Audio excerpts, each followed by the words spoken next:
Okay, hi. My name is Tim.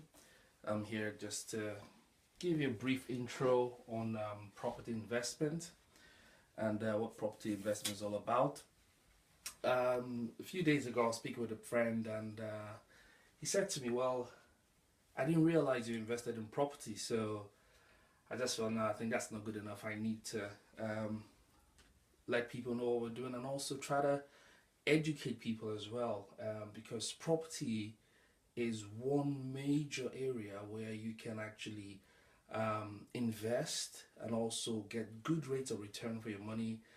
It's a stable investment platform, and yeah, every we in the UK, for example, we have one of the millionaires, Alan Sugar, and he said, look, every person should be invested in property because it's such a great asset to have, not just for yourself, but also can be passed on to your next generation and leave a legacy. So, anyway, I'm just going to go through basically what I've called Property Investment 101.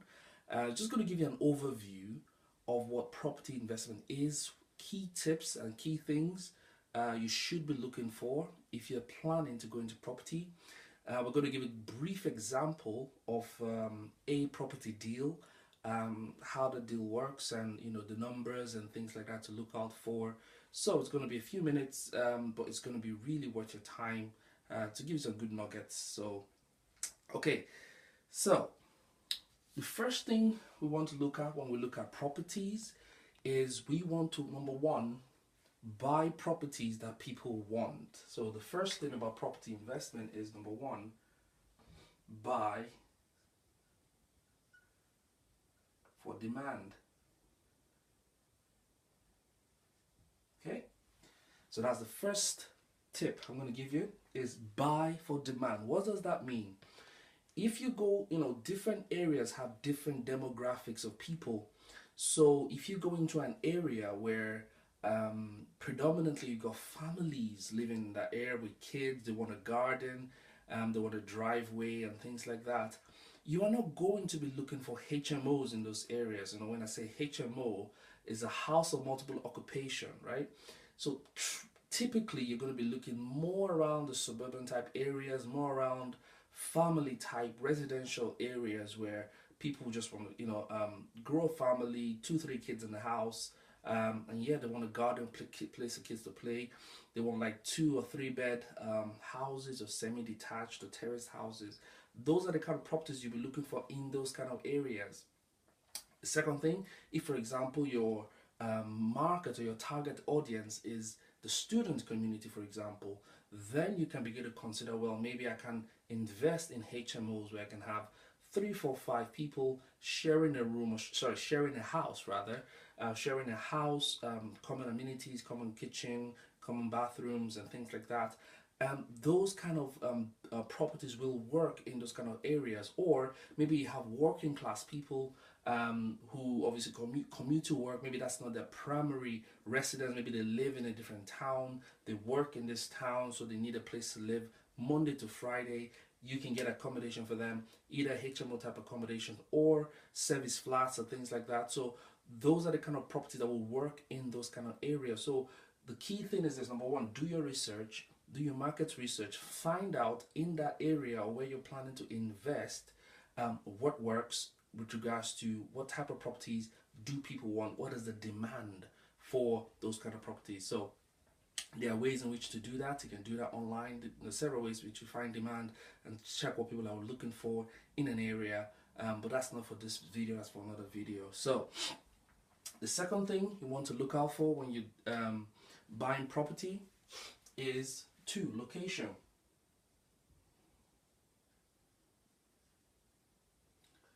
So what about location? Now, when you buy properties, you should generally, when it's tied to demand as well, generally what do people want when they buy a house, for example, they want to live in for the rest of their lives or the next 10, 20 years.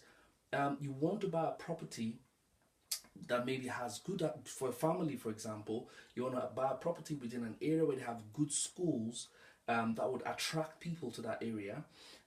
Also, you want to look at areas where there's good network or good road access. to those areas or out of those areas. Say for example, it's a good road or a motorway or a train or things like that. Those are the kind of areas that would have good demand because people want to live there and commute to places of work. For example, they may be living in a city. They may be working in the city but want to live outside, slightly outside the city where rents are cheaper and houses are cheaper as well. So another thing you want to look at are jobs. So what kind of jobs are in the area? Are there any big companies in the area? Is there any major constructions or major works going on? Is there any road constructions? Is there any buildings or apartments being built or things like that? The government is actually pouring money or investors are actually investing in an area is a good indication that the location is actually going to work. Are there any universities in the area? Are there any amenities such as shops, bars, coffee shops, things like that, where people can actually go quickly, easily to get their food, the groceries, or things like that. So you want to look out for things like that. Those are indications of areas and locations that are going to work for your property investment. So the third tip I'm going to give you with regards to buying properties, number 3, is you buy below market value. So what does that mean? Every good investor knows that we buy or we make the money when we buy.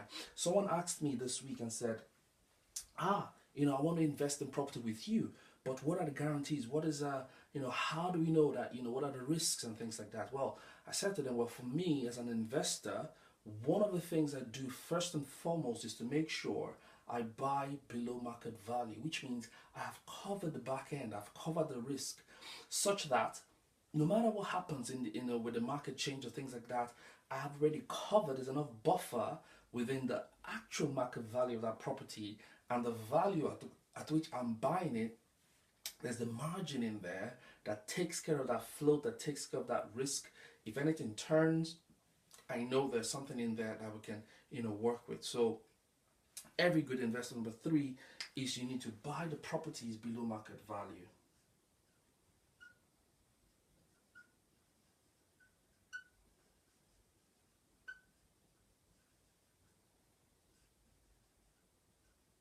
So we usually call that BMV.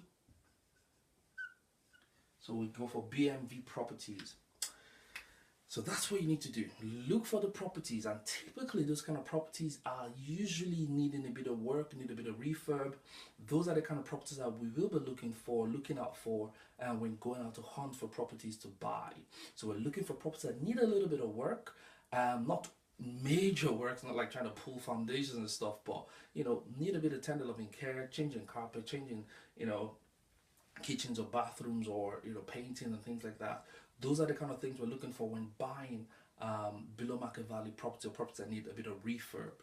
Okay. Number 4, why we do that as well is also because we're trying to force the appreciation of that price. What do we mean by that? Number 4 is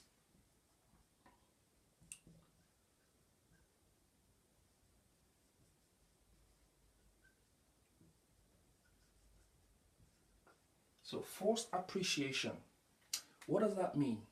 When you buy below market value of a property, for example, let's say a house is worth £100,000 in a certain area. So let's say this house is actually worth £100,000. But because of the condition of the house, so the true market value of those houses in that area, in that street, in that postcode is actually 100,000. But because of the state of the house, where the house is run down or needs a bit of work, I'm able to negotiate with the vendor or with the owner and buy that same house for like 60,000. So if I buy this house, for example, for 60,000, so let's say the same house is a bit smelly, so I buy it now for 60,000, right? So the key is this, when I say forced appreciation, so this is actually the true value of the house is 100,000, but I'm able to negotiate because of the state of the house and buy it for 60,000. So I know that maybe, say for example, there's about a 10,000 worth of refurb to do on this property. So let's say I need to do £10,000 worth of work, refurb.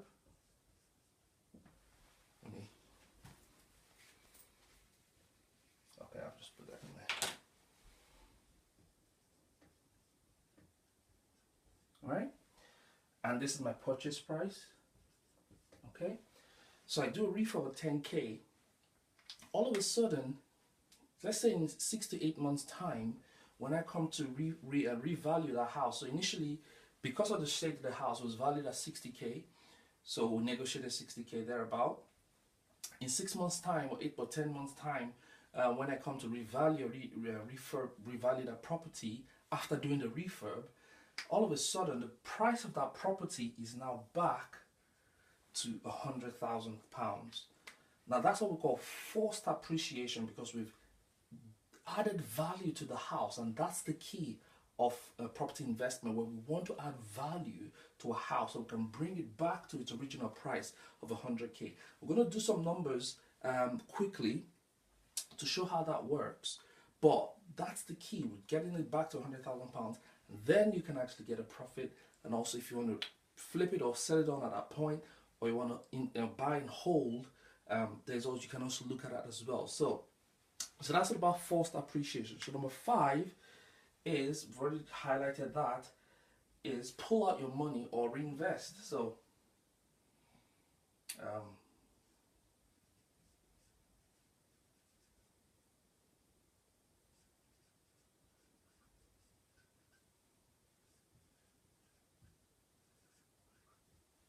and number 6, we'll say rinse and repeat.